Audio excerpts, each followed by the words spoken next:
Salut tout le monde, c'est Dofi et aujourd'hui on se retrouve pour une nouvelle vidéo sur la chaîne secondaire, la partie 3 de notre giga tier list One Piece. J'aimerais revenir sur deux petites choses avant de vraiment commencer. Tout d'abord, j'aimerais répondre à un commentaire qu'il y avait sur la partie 1. Donc là, au moment où je tourne cette vidéo, la partie 1 est déjà sortie depuis 3-4 jours. À peu près. Ou 2-3 jours plutôt, enfin je sais pas. En tout cas, elle est sortie il n'y a pas très longtemps et elle a vraiment bien marché. Je crois que c'est la vidéo la plus vue de ma chaîne secondaire. Donc c'est pas mal du tout. Donc déjà merci par rapport à ça. Et il y a aussi eu malheureusement, malheureusement, c'est pas très grave non plus, mais il y a eu aussi une personne qui a mis un commentaire dans l'épisode 1. Alors l'épisode 2 n'est pas encore sorti pour moi, peut-être qu'il y a eu des commentaires dans l'épisode 2, donc voilà, je sais pas encore pour l'instant. Mais je vais juste répondre vite fait à un commentaire de l'épisode 1 que vous pouvez pas voir si là vous voulez aller le voir, j'ai supprimé le commentaire. Tout simplement parce que voilà, j'ai pas envie d'avoir des messages, on va dire pas très... des messages un peu trop vulgaires, on va dire. Afin de garder une bonne harmonie dans l'espace commentaire, tout simplement pour que ce soit pas pollué, pour que ce soit pas toxique. Du coup, j'ai supprimé parce que c'était un peu abusé. Donc voilà, si jamais cette personne regarde cette vidéo, il sait que c'est lui du coup, forcément, parce qu'il n'y en a pas eu deux, hein, il y en a vraiment eu un qui a envoyé un commentaire comme ça. Et voilà, donc j'aimerais juste revenir là-dessus. Ça sert à rien de m'insulter ou de me rabaisser ou quoi que ce soit. Parce que de toute façon, je vais supprimer le commentaire. En fait, si c'est trop violent, je supprime parce que je trouve que c'est pas vraiment intéressant de garder ça dans l'espace commentaire. Ça sert à rien en fait. Voilà, j'ai envie que les gens, quand ils vont, quand ils partent dans l'espace commentaire, qu'ils puissent voir des commentaires, on va dire, sans forcément que ce soit des messages haineux ou quoi. Donc voilà, tout simplement. Donc là, vous allez pas pouvoir trouver le commentaire parce que je l'ai supprimé. Mais en gros, c'est une personne qui m'a bien rabaissé comme il faut par rapport à Kizaru. Parce que j'avais dit que Marco avait one-shot Kizaru. Alors, donc j'aimerais revenir là-dessus du coup. Quand je dis que Marco a one-shot Kizaru, je dis ça dans le sens où Kizaru est arrivé vers Marco, il a attaqué Marco. Du coup, Marco, il esquive. Ensuite, il se prend les attaques et tout, mais ça lui fait rien parce que ça passe à travers. Vu que Marco, c'est un phénix, quoi. Tout simplement. Et Marco fonce vers Kizaru. Il lui donne un coup de pied. Et Kizaru se fait... voilà, quoi. Il se fait propulser à l'autre bout de l'île. Et après, il revient pas attaquer Marco. Donc, je parle one-shot dans ce sens-là, dans le sens où il y a eu un début de combat, Kizaru a attaqué Marco, Marco est arrivé vers Kizaru, il lui a donné un coup, et Kizaru a dégagé à je sais pas combien de kilomètres. Donc voilà, tout simplement. Ça va pas plus loin, ça sert à rien de me dire que je sais pas ce que je dis, que j'ai mal lu, que j'ai pas compris, que c'est frauduleux, que c'est catastrophique ou quoi. Voilà, vraiment, c'est pas à moi qu'on va apprendre les combats de One Piece. Vraiment pas. Donc, voilà, juste par rapport à ça. Et ensuite, il me disait aussi, en me prenant un petit peu de haut, Marco a one-shot Kizaru, mais MDR, qui a battu Marco au final? Alors, Kizaru a mis des menottes en granit marin à Marco et il l'a planté de dos. Donc ça montre bien que s'il a fait ça, c'est parce qu'il pouvait pas le battre en 1v1 on va dire en 1v1 classique sans coup en traître ou quoi. Enfin voilà, il lui a tiré dessus de dos alors que Marco avait des menottes en granit marin. Donc oui, d'accord, ok, il s'est fait avoir là-dessus, forcément, comme tout le monde en fait. Et au final, Marco a pas perdu parce il était encore vivant et il s'en est sorti, quoi. Donc bref, je vais juste revenir là-dessus parce que ça me saoule un peu qu'on me prenne un peu de haut, surtout sur One Piece en fait. Enfin, je veux dire, je sais quand même ce que je dis. Voilà, autant sur les autres mangas, je peux me tromper, il y a des choses, je me rappelle pas très bien et tout. Autant sur One Piece, je pense que vous inquiétez pas, Marineford, j'ai bien saisi la chose. Je l'ai pas lu qu'une fois l'arc et j'ai pas vu Marco contre Kizaru qu'une fois. Donc il y a pas de souci à ce niveau-là. Bref. Du coup, autre chose aussi que je voulais dire, c'est que j'ai changé ma tier list. J'ai fait pas mal de modifications depuis la dernière fois, hors vidéo, hein, voilà. Donc je vais vous montrer un petit peu tout ça. Déjà, j'ai rajouté 2 nouvelles catégories, la catégorie G et H. Donc H, c'est vraiment les personnages que j'aime pas, tout simplement. G, c'est les personnages que j'aime pas spécialement. Enfin voilà, c'est pas que je déteste, mais j'ai rien à dire spécialement sur eux. Ensuite, en F, c'est des personnages que j'aime bien, même si on les a peu vus pour que vraiment je les mette plus haut. Voilà. Ensuite, en E, c'est des personnages que j'aime bien, même si... en vrai, Arlong, j'aurais pu le descendre parce que Arlong, je suis pas vraiment fan. Mais il a quand même un bon développement, donc voilà, je me suis dit que j'allais le mettre ici, même si en y réfléchissant, peut-être que je vais le baisser parce que il y a des personnages en dessous que je préfère à Marco, Arlong. Bref, après c'est pas très important. Pour le moment. Ensuite en D, c'est des personnages que j'aime bien, qui ont eu leur moment, que je trouve sympa, quoi. Tout simplement. En C, c'est des personnages aussi que j'aime bien, mais un petit peu plus quand même. Et après là on arrive à du très lourd. Déjà les B, voilà, c'est les très bons persos. Ensuite les A, donc j'ai descendu Big Mom parce que je l'avais mis en S. Finalement, après réflexion, je la mets plutôt en A. C'est juste que voilà, je trouvais que Big Mom était un peu sous-estimé, un peu sous-coté. Du coup, je voulais vraiment la mettre en valeur dans le dernier épisode. Mais voilà, après réflexion, je la descends quand même de une catégorie. Après, peut-être que je rechangerai par la suite ou quoi. Donc voilà, j'ai aussi eu un autre commentaire sur la partie 1 concernant King. Bon, par contre, ce commentaire-là, je l'ai pas supprimé parce que voilà, c'est un commentaire, même si il est pas d'accord avec moi, il va pas mettre un commentaire. Enfin voilà, faut quand même. Vous avez le droit d'avoir des avis différents, de dire que selon vous un personnage est mal classé ou quoi. Mais ça sert à rien de s'énerver. Enfin voilà, écrivez normalement, mettez des commentaires normaux, sans se prendre la tête, quoi. Tout simplement. De toute façon, c'est une tier list. Au pire, faites votre tier list. Enfin, chacun fait sa tier list, je sais pas. Mais le but, c'est que je vous la partage pour qu'on débatte autour de la tier list, tout simplement. C'est aussi simple que ça. Donc si vous regardez cette vidéo, n'hésitez pas à mettre un commentaire si vous n'êtes pas d'accord ou si vous êtes d'accord avec un choix que j'ai fait. Et voilà, développer, argumenter un petit peu sur un personnage. Voilà, si vous trouvez que un personnage en D mérite d'être en A, dites-le. Donc voilà, chacun a le droit d'avoir son personnage préféré. Même si votre personnage préféré c'est par exemple, je sais pas, je vais dire... je sais pas, un personnage détesté. Enfin, je sais pas, bref. Même si votre personnage préféré, on va dire, allez, c'est César. Je prends lui parce que c'est un personnage un peu détesté quand même. Et c'est tout, c'est César. Vous avez le droit, quoi. Voilà, si vous détestez Barbe Blanche, c'est tout, vous avez le droit. Ça peut paraître bizarre, mais après, chacun ses goûts. Faut arrêter de... Donc, bref. Voilà. Je sais pas pourquoi je fais une intro un peu comme ça, mais... C'est juste que, voilà, ça m'a un peu saoulé quand j'ai vu le commentaire qui me parlait de Kizaru contre Marco en mode il va m'apprendre le manga.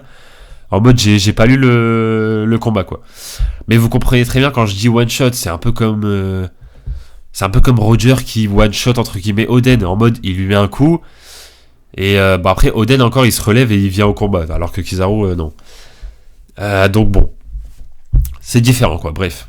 Tout simplement. Alors dans cette vidéo, on va tout simplement classer des personnages, ma foi, pour certains, fort sympathiques. N'est-ce pas? On commence avec Bonnet. Alors, Déjà, faut savoir que j'ai longtemps hésité à mettre Kuma en SS, et je vais peut-être le mettre en SS, en vrai de vrai. Mais pour l'instant, je le laisse en S+, bref. Alors, Bonnie, on va... Alors, résumons un petit peu Bonnie. On va essayer de faire un petit résumé à chaque perso. Déjà, on la voit pour la première fois à Sabondi, avec les Supernovas. Donc voilà, introduction en mode Supernova. Alors, elle n'a pas fait grand-chose à Sabondi, même si elle a sauvé la vie de Zoro. Enfin, elle a sauvé la vie d'un dragon céleste, mais surtout pour sauver Zoro, en fait. Pour pas qu'il découpe un dragon céleste, quoi. Pour pas qu'un amiral arrive.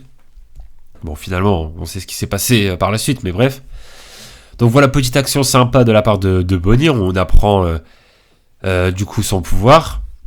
En gros, qu'elle peut gérer l'âge, etc. Donc c'est sympa. Mais on va dire sans plus, en vrai de vrai. Ensuite, on la voit à la rêverie. Aussi, pareil, c'est sympa, parce qu'elle veut aider Kuma, on sait pas trop pourquoi, etc. Donc ça aussi, pareil, c'est intéressant. Ça nous pose un petit peu le personnage et ça nous pose une intrigue qu'on va voir plus tard. Et d'ailleurs, en parlant d'intrigue qu'on va voir plus tard, justement, Bonnie, on l'a vu à Egghead également. Et c'est dans cet arc, surtout, que, on va dire, on a vu Bonnie en mode... Enfin voilà, c'est vraiment là où elle était à son prime. Tout simplement. Donc, son histoire avec Kuma, sa relation avec Kuma et Vegapunk, c'était très intéressant. Le délire avec le Gear 5, je sais qu'il y a des gens qui n'ont pas trop aimé.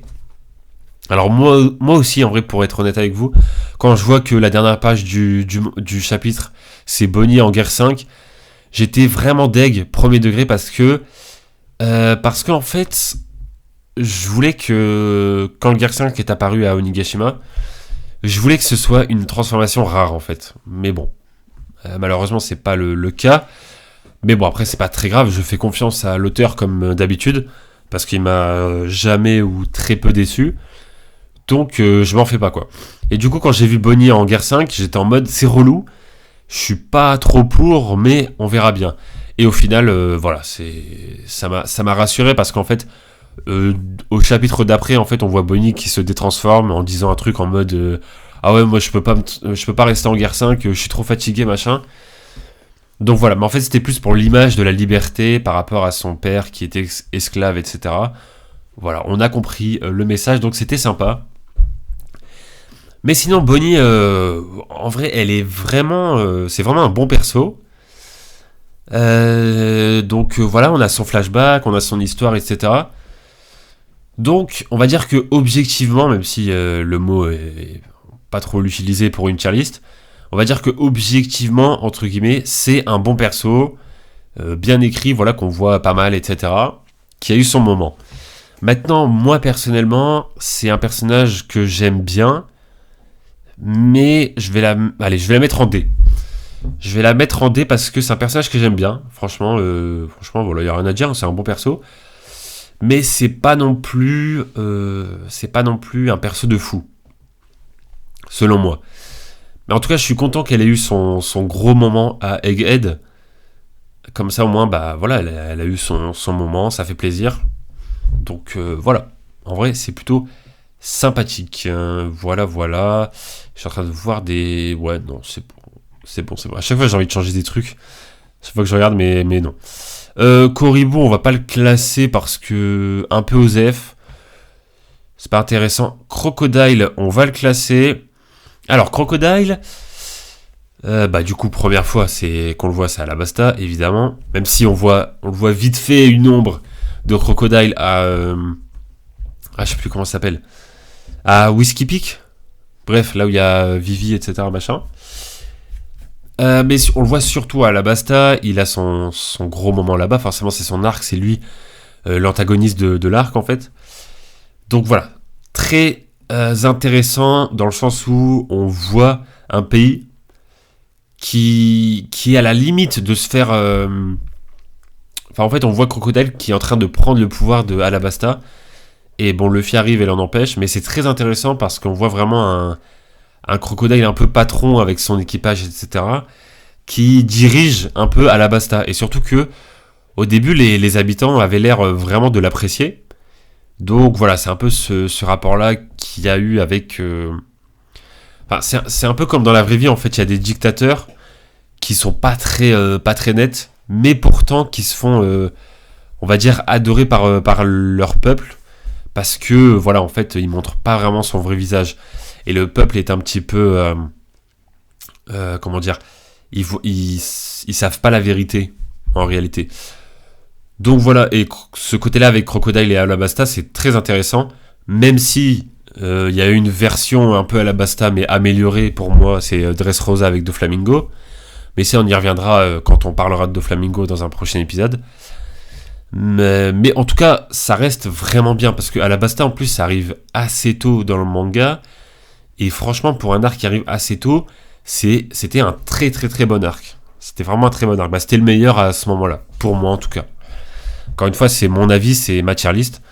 Donc voilà, mais n'hésitez pas à donner votre avis sur Crocodile. Hein. Vous avez totalement le droit de donner vos avis dans les commentaires. Et justement, je vous conseille fortement, moi ça me fait plaisir, au moins ça me permet d'avoir des avis différents et de voir un peu ce que les gens pensent en fait. Même si voilà, je sais que Crocodile c'est un personnage très apprécié. Donc voilà. Sinon, à part Alabasta, on l'a vu à Impel Down, forcément, parce que il était prisonnier là-bas. Ensuite, on le voit à Marineford. Il a fait pas mal d'actions intéressantes, etc. Et ensuite, on le voit aussi avec la Cross Guild. Donc, Crocodile, on l'a pas mal vu, en vrai. Donc, ça fait plaisir. Du coup, moi, personnellement, est-ce que c'est un personnage que j'aime bien ? Oui. Oui, c'est un personnage que j'aime bien. Maintenant, c'est un perso... Voilà, quoi, c'est... Je mettrais... Alors, je sais que Crocodile, il y a plein de gens qui vont le mettre en S, en A, en machin. C'est un personnage très apprécié. Moi, je vais le mettre en B. Voilà, je le mets en B parce que... parce que tout simplement, ce qu'il y a au-dessus, je préfère, quoi, en fait. C'est aussi simple que ça. Voilà, c'est très simple, en fait. C'est dommage qu'on n'ait pas eu un flashback de Crocodile un peu quand il était jeune, ou un petit truc en plus sur le perso, ça aurait été sympa. Même si avec l'histoire avec Ivankov, etc., avec le fait qu'avant c'était une femme et tout, peut-être qu'on aura un développement là-dessus. J'ai du mal à parler décidément.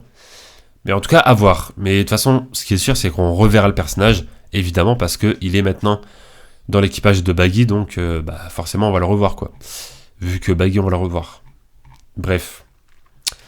Ensuite, Crocus. Alors Crocus, c'est un petit peu particulier parce que on le voit dans l'arc avec la Boone. Donc voilà, quoi, c'est sympathique, il aide l'équipage. Ensuite, on se rend compte qu'en fait, il était dans l'équipage de Roger. C'est un bon médecin, voilà, c'était le médecin du roi des pirates quand même. Donc c'est un perso sympa. Maintenant, je vais le mettre en F parce que on l'a pas assez vu et il a pas été assez développé selon moi. Donc c'est un personnage que j'aime bien, mais je le vois pas plus haut en fait. Tout simplement. Hop. Alors ensuite, comment elle s'appelle déjà ? Dadan, je crois. Enfin, c'est la mère entre guillemets. Enfin, c'est celle qui a élevé Sabo, Ace et Luffy.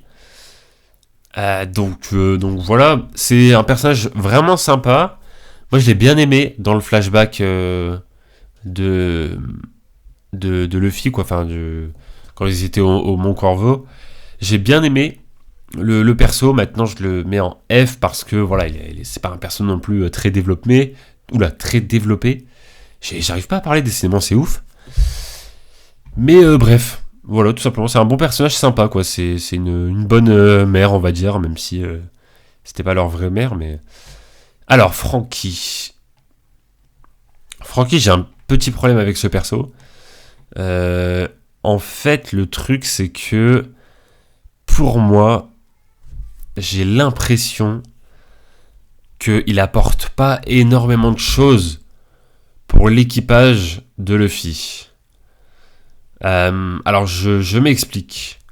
Le truc c'est que dans l'équipage de Luffy, on a Zoro et Sanji qui apportent énormément de choses parce qu'ils sont très puissants.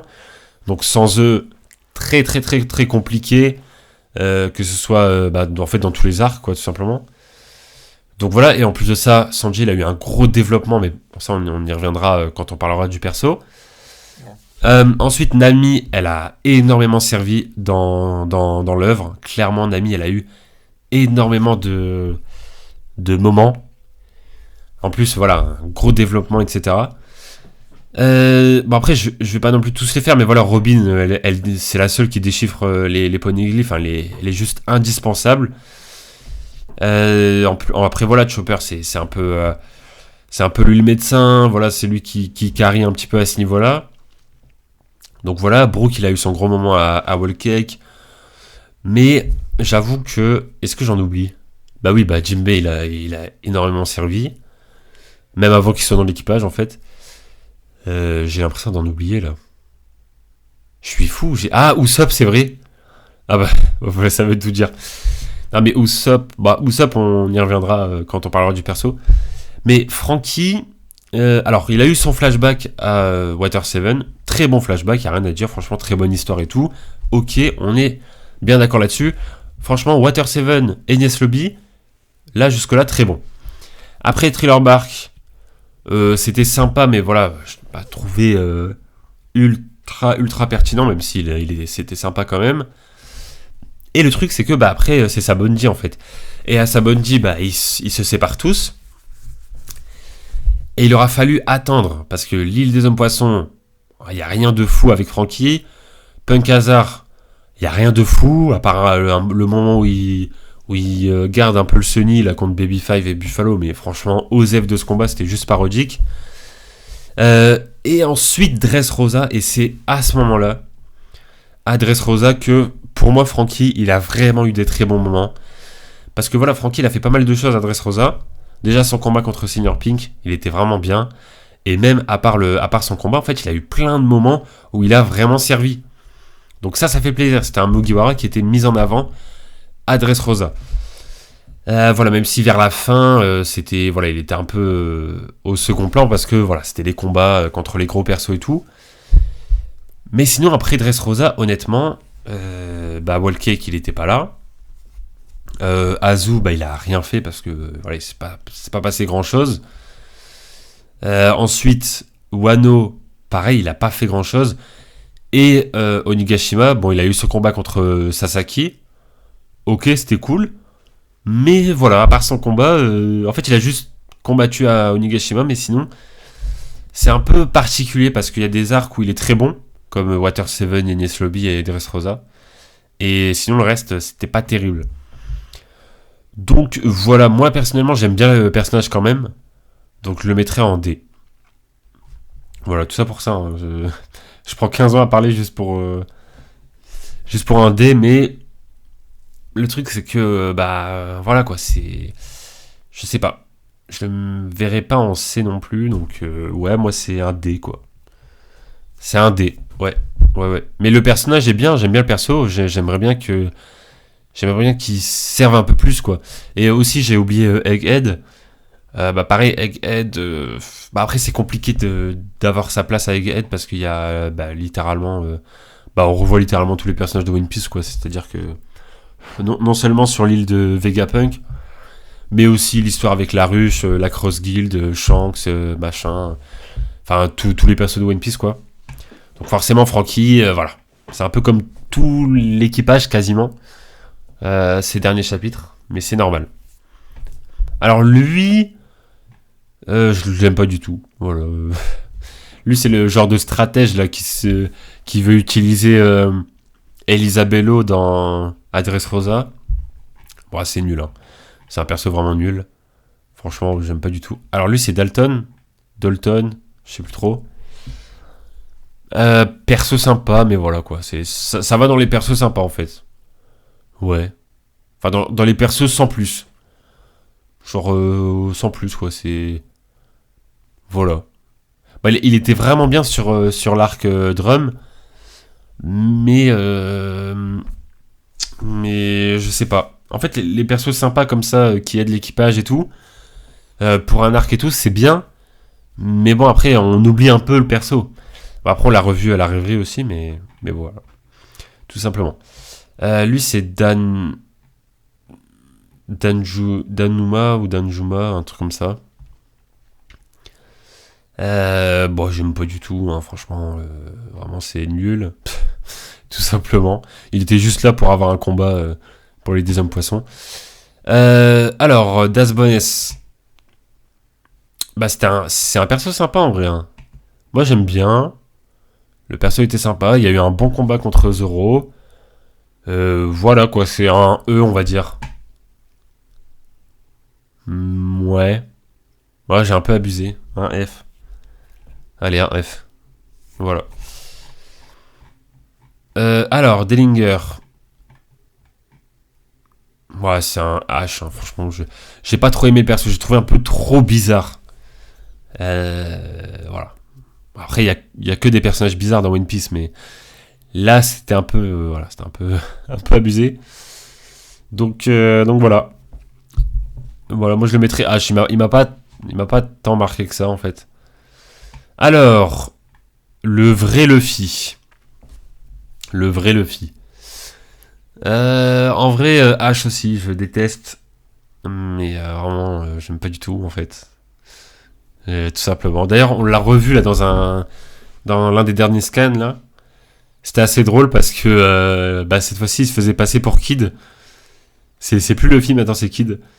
Je crois que c'était Kid et du coup bah c'était assez drôle quoi. Mais sinon, le personnage vraiment OZEF complet. Voilà. Alors. Ah, comment il s'appelle lui? En plus, je l'aime bien. Denjiro, je crois. Je crois qu'il s'appelle Denjiro. Attendez, je vais voir. Oui, Denjiro. Ouais, ok. Lui, c'est un personnage vraiment que j'aime bien. Je trouve il a vraiment un bon flow.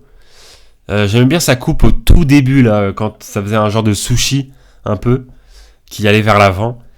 Et j'aimais beaucoup. Et quand il assassine Komurasaki, là, bon, évidemment, pour du semblant, c'était juste pour jouer la comédie, pour que les gens y croient vraiment, etc. Enfin bref, c'était vraiment stylé. Et le personnage en soi était vraiment cool. Pour moi, c'est un D pour la simple et bonne raison que c'est comme Ashura en fait. On le voit à Wano, comme Ashura. Ensuite, il a vraiment un peu plus de développement à Onigashima, comme Ashura. Et il a son combat sympa, voilà, comme Ashura. Mais c'est pas non plus. Il a pas eu son moment de fou. C'est pas un personnage plus plus. Donc il va pas plus loin en fait. Voilà, c'est juste un. Je suis en train de me rendre compte que je mets quand même Franky, qui est un membre de l'équipage de Luffy, à côté de Ashura et Denjiro, alors qu'on les a pas trop vus à part Wano et Onigashima, mais bref. C'est compliqué en vrai de faire une tier list parce que ça peut changer chaque semaine. Tout simplement. Diamante. Alors, Diamante, franchement. Bah, il a tout pour être un perso détestable en vrai de vrai. Le mec, il tue la mère de Rebecca et après il veut tuer Rebecca carrément, il veut même tuer son père et tout. Ouais, c'est vraiment un malade en fait, c'est juste un malade. Mais ce qui est intéressant avec le perso, c'est un peu la relation qu'il a avec Doflamingo. Dans le sens où, bah, en fait, il se fait carrément utiliser, quoi, parce qu'il aime bien être flatté, enfin, il aime bien avoir des responsabilités, etc. Et du coup, Doflamingo, il en profite de fou pour lui donner plein de missions à faire, et enfin, plein de trucs à faire. Et bah, Diamanté, forcément, il s'exécute, en fait, tout simplement. Et voilà, après le flashback de Flamingo, bah, du coup, ça nous a permis de voir un peu plus Diamanté. Donc voilà, il a un petit peu plus de développement. Mais sans plus, quoi. Il a eu son moment au Colisée, c'est vrai. Mais voilà, pareil, après, il se fait assez battre facilement, quoi. Donc, bon. Après, ça restait un perso bien dans le sens où, du coup, il a pu avoir un combat contre Kyros. Mais il a plus... en fait, le personnage était plus là pour le développement de Rebecca et Kyros plutôt que pour lui. Donc, ouais. Ouais, je le mettrais en H. Parce que c'était pas un mauvais perso, mais c'est juste que j'aime pas trop... Enfin, j'aime pas le perso, en fait. Tout simplement. Voilà. En tout cas, comparé à ce qu'il y a au-dessus, c'est pas fou. En vrai, c'est pas fou. Ensuite... bon, lui, Osef, en vrai, il a servi à rien.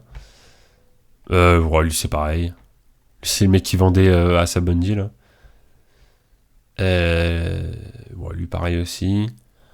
Bah, pareil. Euh, Bah, Doku, on va le mettre à côté de Katarina Devon pour la symbolique, on va dire. Voilà. Dans le sens où c'est un personnage de l'équipage de Barbe Noire, donc voilà, on va dire que comme tous les persos de l'équipage de Barbe Noire, quasiment, c'est des persos où t'as envie d'en voir plus, quoi, mais pour l'instant, voilà, il est mis de côté.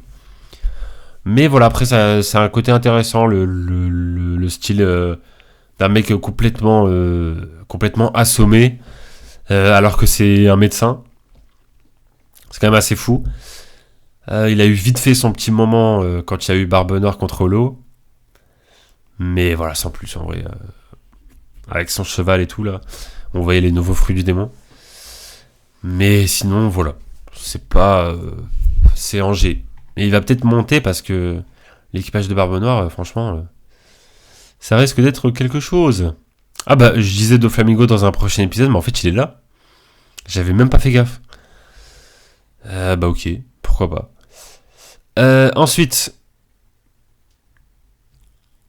lui, je crois que il s'appelle Danjuma ou un truc comme ça. Bah lui, en vrai, on va pas le classer, en fait, c'est Osef. Dans l'équipage de Barbe Blanche, mais on l'a pas vu, quoi. On l'a vu vite fait à Marineford, mais ça pareil. Donc Krieg. Donc Krieg, bon, c'était un...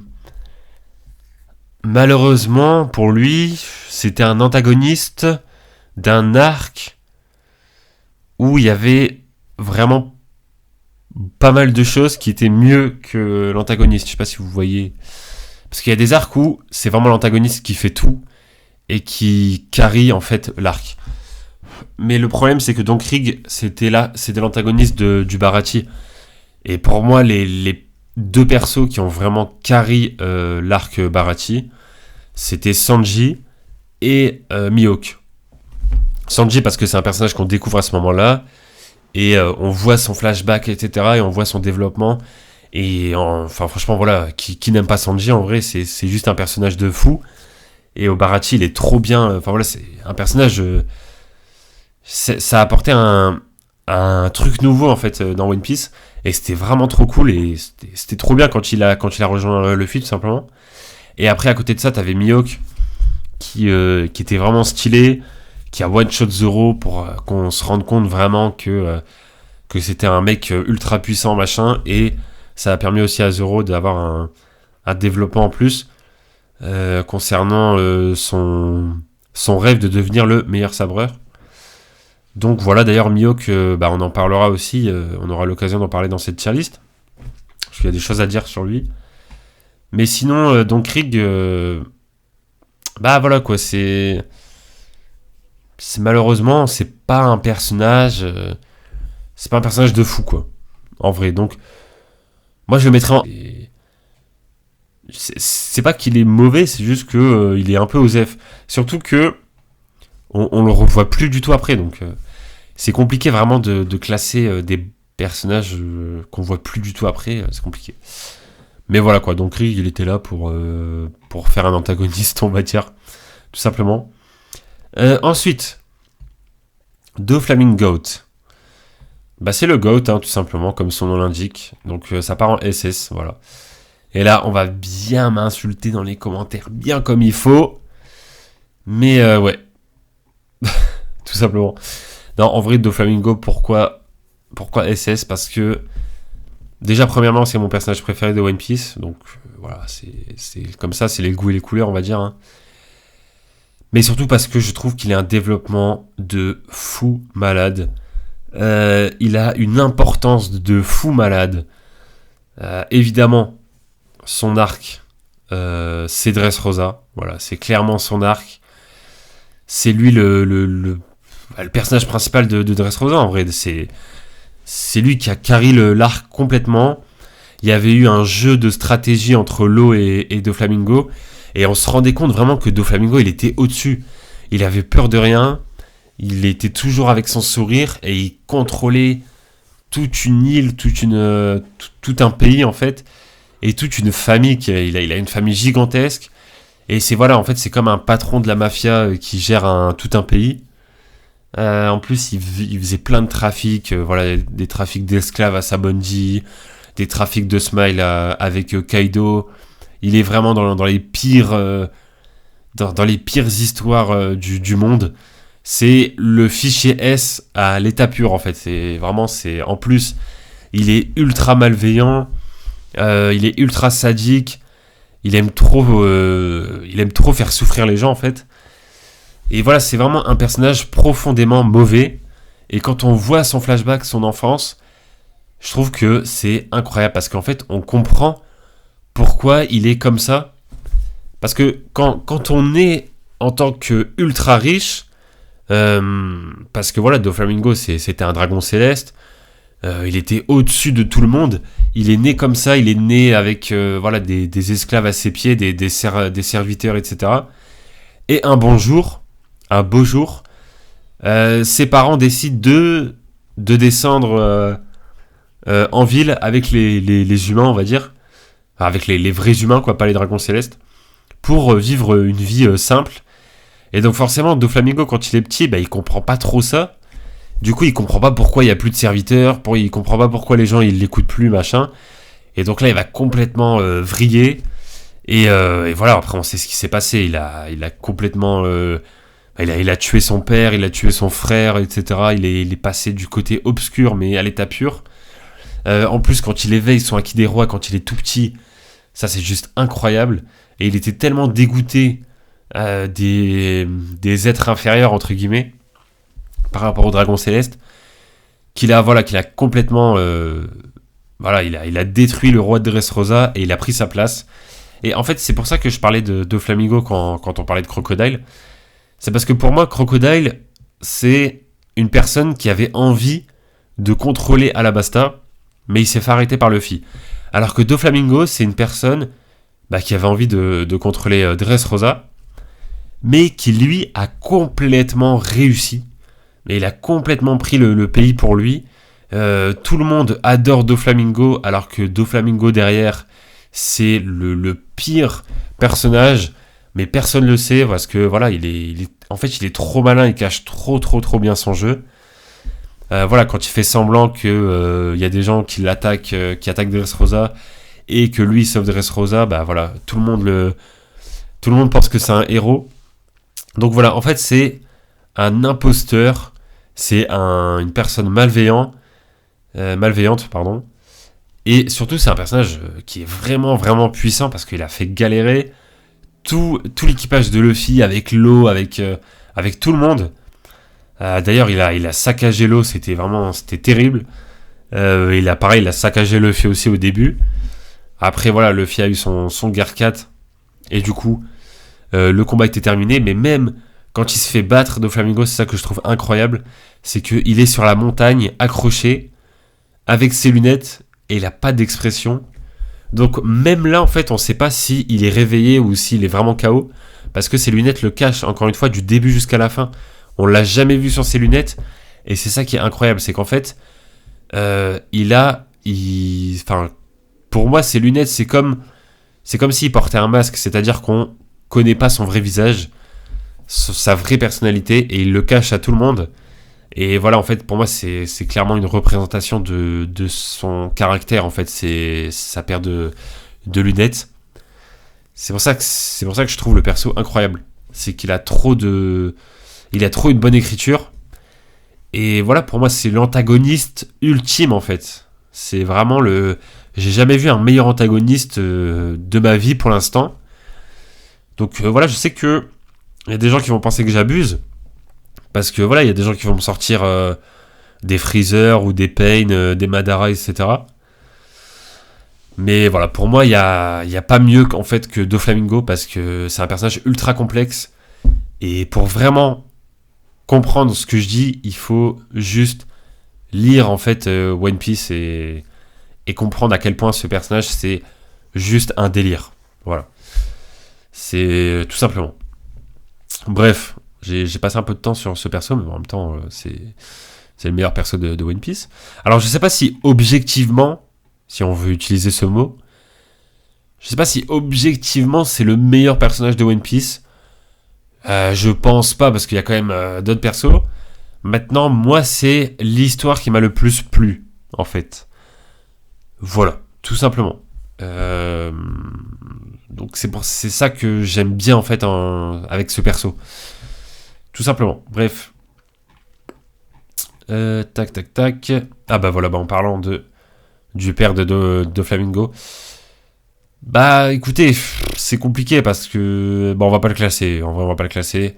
C'est juste le père de Flamingo quoi. C'était un personnage sympa qui voulait arrêter d'être un céleste et qui voulait devenir un simple humain. Faire une simple vie. Malheureusement pour lui, ça s'est pas passé comme prévu. Mais voilà. Ensuite, Corazon, Rosinante, vous appelez ça comme vous voulez, vous l'appelez comme vous voulez. Écoutez, Corazon, franchement, c'est un personnage que j'aime bien. Je le mets en B, voilà. C'est un bon perso. Il a eu son gros moment à Dressrosa, surtout grâce au flashback de l'eau, en fait. Mais voilà, c'est là où on se rend compte aussi que entre Corazon et Doflamingo, vraiment, ça a beau être des frères, pourtant ça n'a rien à voir. C'est voilà, on a le personnage profondément gentil avec Corazon et Doflamingo profondément méchant. Donc voilà, c'est ça qui est incroyable aussi, c'est juste l'histoire de la famille de Doflamingo et de Corazon. C'est fou. Malheureusement pour lui, il s'est fait tuer par Doflamingo. Mais sinon, son histoire était vraiment cool quand il a protégé l'eau, etc. Donc, non, franchement, c'est un bon perso. Et puis voilà, hein, il y a pas grand chose à dire de plus. Il y a rien à ajouter. Mais voilà, après je le mets en B parce que voilà, je préfère ce qu'il y a au-dessus. Maintenant, ça veut pas dire qu'il mérite pas d'être au-dessus. Bref, vous avez compris quoi. Tout simplement. Tac, tac, tac. Alors, Osef. Lui, on va le mettre à côté de... Voilà, comme ça. À côté de son copain. Il est où? Voilà, on va le mettre bien à côté. Hop. C'est un peu les mêmes persos, on va pas se mentir. Hein. C'est justement voulu. C'est des rivaux. Donc voilà, non, franchement, c'est un perso sympa, vraiment cool. Qui aide Luffy, etc. Comme son pote, hein, tout simplement. Dory et Brogy, de toute façon, c'est le duo, quoi, tout simplement. Bon, lui, on va le mettre à côté de son pote. Ouais, il y a une moto à côté. Est-ce que vous l'entendez? Je ne sais pas. Je ne sais pas. Bref. Bon, c'est pareil, quoi. C'est un homme poisson. De toute façon, les hommes poissons, voilà, quoi. Non, mais en tout cas, dans l'arc des hommes poissons, c'est pas fou, quoi. Franchement, c'est pas terrible. Voilà, c'est pas terrible. Je parle de l'équipage de Audi, hein, je parle pas de Fisher Tiger ou de Jinbei ou quoi. Bullet. Bullet, c'est un personnage d'un film, donc j'ai pas trop envie de le classer. Voilà. Tout simplement. Ça, c'est Vegapunk, du coup. Mais il y a un autre Vegapunk, non, en dessous? Ouais. Ouais, du coup, on le classera. On classera l'autre Vegapunk, c'est mieux. Comme ça, on en parlera à la fin. Alors, là, c'est Mihawk. En plus, on parlait un petit peu de Mihawk vite fait juste avant. Alors, Mihawk, je sais pas trop. En fait, pour l'instant, on va le mettre ici. En vrai, Mihawk, moi, c'est un personnage que j'aime bien. Parce que je sais qu'il y a beaucoup de haters de Mihawk. Et il y a beaucoup de pro-Mihawk aussi. Enfin, en fait, il y a un gros débat avec sa puissance. Donc voilà, d'ailleurs, je crois que j'en ai parlé un petit peu de sa puissance dans des vidéos réactions Power Leveling sur ma chaîne secondaire. Mais globalement, Mihawk, si on parle pas de puissance, c'est un personnage qui a vraiment un très bon style. En termes de chara-design, franchement, il est vraiment réussi. Donc, franchement, il y a rien à dire à ce niveau-là. Le style est présent. Maintenant, au niveau de son écriture, je vous avoue que, à part c'était le rival de Shanks à une époque, on n'en sait pas plus. Donc voilà. Et aussi, petite déception concernant le personnage, c'est le fait qu'on l'introduit comme étant un personnage de fou dans l'arc Baratie. À ce moment-là, quand moi je lisais le manga, enfin non, déjà à ce moment-là, je regardais l'animé, je pensais vraiment que Mihawk c'était, voilà, c'était comme, enfin en fait, je pensais à ce moment-là qu'il était limite plus fort que Shanks, parce que Shanks il perd un bras contre un monstre marin, et après ça t'as Mihawk qui one shot Zoro. Bon après évidemment ça se passe 10 ans plus tard, les deux scènes. Mais bon, ça, voilà, j'étais petit, j'avais pas vraiment capté ce truc-là. Mais surtout qu'en fait, je me suis rendu compte plus tard que bah c'est pas du tout, enfin il est pas du tout plus puissant que Mihawk, que Shanks. Bah il est même pas du même niveau ou quoi. Mais enfin, en fait, il est un peu le problème avec Mihawk, c'est que les gens se disputent par rapport à son niveau, parce qu'il y a des gens qui aiment tellement Mihawk qui veulent pas admettre que niveau puissance, c'est pas non plus un délire. Malheureusement. Et du coup, ça a un peu baissé ce truc, quoi. C'est voilà, il y a des gens qui se voilent la face, qui se disent non, non, Mihawk, il est tel niveau parce que, voilà, parce que j'ai décidé, quoi. Mais si on se base sur les faits, on va parler de Marineford. Hein. Marineford, c'est clairement le Capitaine Corsair qui s'est le plus montré, en vrai. Donc voilà, enfin je veux dire, c'est dit dans le manga qu'il utilise son attaque la plus puissante pour tester l'écart de niveau entre lui et Barbe Blanche. Donc déjà, ça veut dire qu'il y a un écart de niveau. Donc Barbe Blanche est plus fort que Mihawk. Jusque-là, voilà. Parce qu'il y a des gens qui disent l'inverse, mais du coup non. Ensuite, son attaque la plus puissante, c'est même pas Barbe Blanche qui l'arrête, c'est Jose. Donc voilà, Jose, c'est un commandant de Barbe Blanche, donc ça montre le niveau de Mihawk, et en plus il se bat d'égal à égal contre Vista. Oula, pardon. Contre Vista. Donc voilà, enfin je veux dire, tout est montré en fait. Il a le niveau d'un Jose et d'un Vista, quoi, tout simplement. Donc voilà, alors peut-être que s'il aurait continué le combat contre Vista, il aurait gagné, peut-être. Maintenant, bon, il n'a pas continué parce que c'est lui-même qui a dit ce serait mieux qu'on arrête et qu'on reporte le combat. Donc voilà quoi, et en plus c'est lui-même qui dit qu'il va pas faire de cadeau, et au final il se fait arrêter par Crocodile, donc bon je sais pas trop quoi.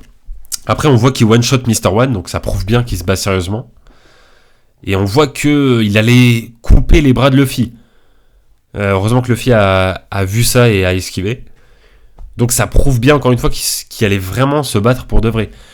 Donc petite déception par rapport à ça, en fait je pensais qu'il allait avoir un vrai niveau Mihawk au début du manga. Finalement, de ce qu'on a vu à Marineford, bah, c'est pas si fou que ça. Maintenant, Mihawk, on va le revoir parce qu'il est dans l'équipage de Baggy. Donc on va le revoir. Il aura, je pense, un combat. Est-ce qu'il est plus fort que Zoro ou moins fort à ce moment-là du manga? Il y a des gens qui vont dire bah non, il est plus fort. Mais est-ce qu'il y a vraiment des arguments? Bah non. C'est ça le truc, parce que franchement, Zoro il a battu King hein, quand même. Hein. Mihawk, je sais pas s'il bat King. Honnêtement, je sais pas s'il le bat. Donc c'est compliqué. Pour l'instant, il nous a pas prouvé qu'il pouvait battre un King, par exemple. Parce que pareil, il a pas de haki. Donc quand même, Mihawk qui a pas de haki, c'est un peu chaud. On est un peu obligé d'avoir le haki maintenant. On va pas se mentir, parce que là, les adversaires, ça commence à être du sérieux. Donc voilà, après, il y aura peut-être un power-up. Peut-être qu'il aura un power-up, et peut-être qu'il est vraiment plus fort que Zoro. C'est possible. Mais en tout cas, de ce qu'on a vu pour le moment, je le vois pas du tout. Enfin, je suis désolé, mais je le vois pas plus fort que Zoro. Donc voilà, après vous allez me dire, ouais, mais c'est incohérent du coup, parce que Zoro il veut être le meilleur sabreur du monde, et vu que c'est Mihawk le meilleur sabreur, ça voudrait dire que Zoro il a déjà atteint son objectif. Bah, le truc c'est que, en plus Zoro il le dit lui-même. Contre King, il dit que voilà, même si il doit se battre avec ses dents, enfin non, il disait même si je dois t'arracher avec mes dents et tout, bah je le ferai. Et donc voilà, il laisse tomber carrément le sabre. Donc en fait, il dit ça pour montrer en fait que maintenant c'est plus, on va plus se battre qu'avec le sabre. Il est prêt à se battre autrement. Voilà, et après il parle aussi de Seigneur des Ténèbres, de devenir le Seigneur des Ténèbres. Ou le roi des ténèbres, ou je sais plus. Bref, un truc comme ça. Non, le seigneur des enfers, un truc comme ça. Donc voilà, en référence, je pense à Rayleigh, enfin, du fait que ce soit... parce que Zoro, c'est le second du roi des pirates, enfin, du prochain roi des pirates, parce que Luffy sera normalement le prochain roi des pirates, hein, normalement, à moins que ce soit Baggy, on sait pas. Donc voilà, quoi, ça prouve que Zoro, maintenant, il est dans une autre catégorie, qu'il est dans un autre délire. Voilà, et puis, meilleur épéiste, le truc, c'est que des personnages qui se combattent que à l'épée, malheureusement, il n'y en a pas vraiment beaucoup. Il y a Vista, mais bon, Mihawk n'a pas battu Vista, donc en fait, ça peut très bien être Vista aussi, le meilleur épéiste, donc on sait pas.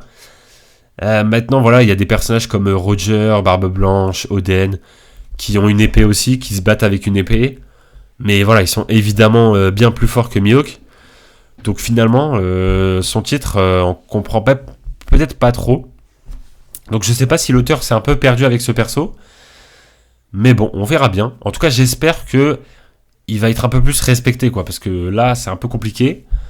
Pourtant, moi, j'aime bien Mihawk, hein, vraiment, je l'aime bien. J'aimerais bien qu'il soit, voilà, qu'il ait un vrai combat, qu'il soit bien respecté, etc.